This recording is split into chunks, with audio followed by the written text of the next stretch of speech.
questions from the panel. I'll start with Michael first. Hey, Gerald, good to see you again.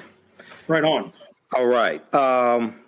When we deal with this history, and I teach about Texas independence also, when we talk about the Texas Rangers starting about 1835, 1836, part of their duty was also capturing runaway slaves as well. Okay. Can you talk some about that history also? And we know, I'm glad you mentioned Vicente Guerrero, the second president of Mexico, who was Afro-Latino, former slave, because he abolished slavery in Mexico in 1829. Well, it's interesting. The Texas Rangers, in many ways, were state-sponsored death squads. Not only were they capturing domestic terrorists. Exactly.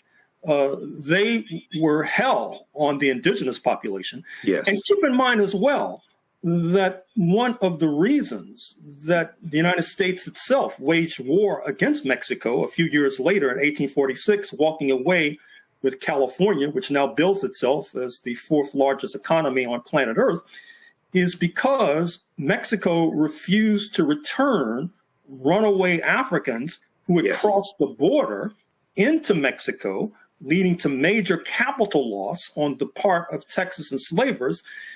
It's oftentimes discussed in this country about following the North Star to freedom, which is highly appropriate. That is to say, the Africans escaping north to Canada, but thousands of Africans were escaping south into Mexico. Correct. Leads to the war against Mexico, which leads to the denuding of a good deal of Mexican territory.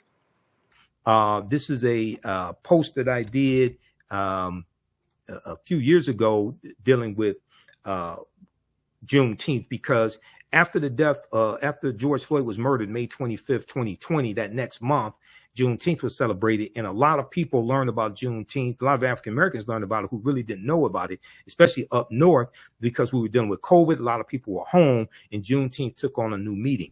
I did this post on Facebook. I said reparations, the George Floyd Justice and Policing Act, voting rights, etc., are all connected to Juneteenth and the history of what happened after the Civil War. Okay, America needs a massive history lesson. So happy Juneteenth, happy Texas Emancipation Day, Jubilee Day, Freedom Day, and the fight continues. Hopefully you learned a lot from this presentation. You can support the African History Network, $, the AHN show through Cash App. Visit my website, AfricanHistoryNetwork.com, AfricanHistoryNetwork.com, and just scroll down the page. We have information. We have my bundle pack of my lectures, 15 DVD bundle pack, and it's in digital download format. African History Awakens the African Mind for Mental Death. But also you can register for my online classes that I teach as well, Ancient Kemet, the Moors, and the Ma'afa, Understanding the Transatlantic Slave Trade, what they didn't teach you in school. You can download the lesson